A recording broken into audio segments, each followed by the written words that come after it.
এর আজকের টপিক হচ্ছে দ্য কলার, লিখেছেন George Herbert.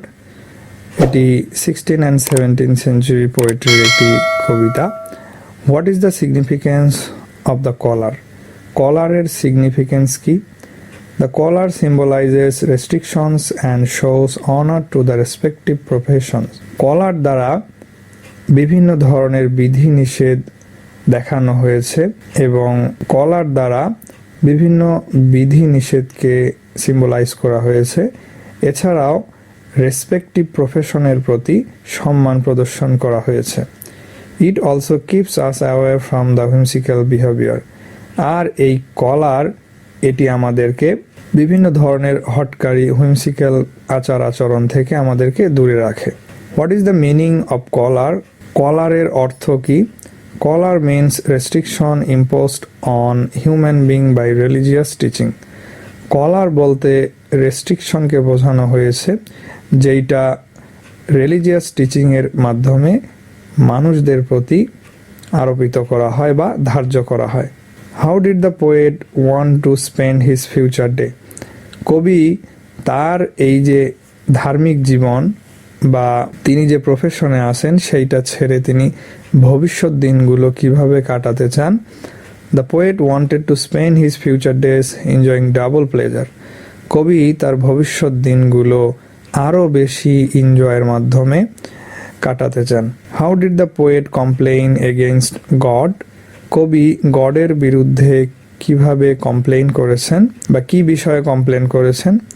The poet complains that God is biased and winked at him. কবি সৃষ্টিকর্তার প্রতি এই অভিযোগ তুলেছেন যে সৃষ্টিকর্তা কবির প্রতি অল্পক্ষণে বা পক্ষপাতমূলক আচরণ করেন এবং তার প্রতি সুনজর দেন না।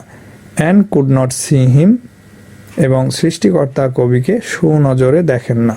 Why did God tie up human beings? God মানব জাতিকে টাই আপ করে রাখেন ফর গডস রিজন, এটা সৃষ্টিকর্তার নিজের কারণেই। হি টাইড আপ উইথ হিম, তিনি মানব জাতিকে নিজের সাথে টাই আপ করে রাখেন।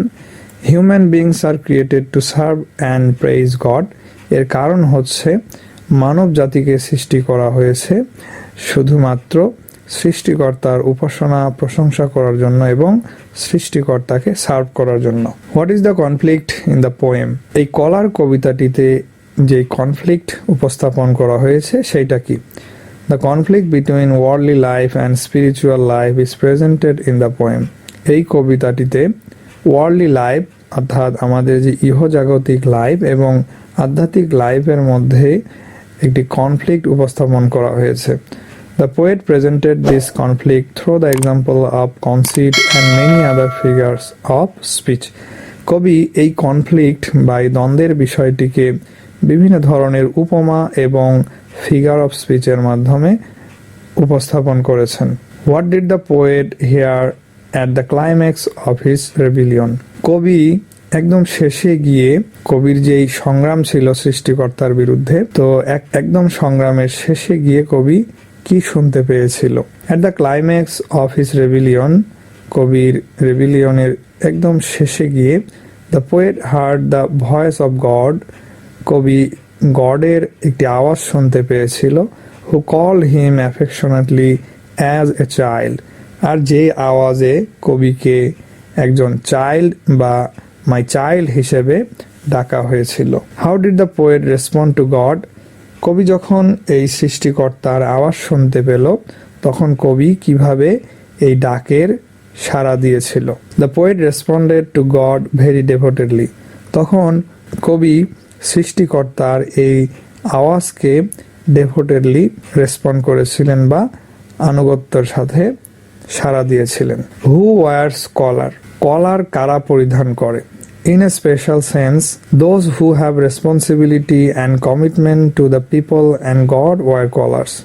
এক দৃষ্টিকোণ থেকে বলা যেতে পারে যে যারা সমাজের প্রতি কমিটমেন্ট থাকে, দায়িত্ববোধ থাকে, কর্তব্য থাকে এবং যারা সৃষ্টিকর্তার প্রতি আনুগত্য থাকে তারাই কেবল এই কলার্স পরিধান করে। ফর এক্সাম্পল, এ জজ wears a collar as he is a man of law.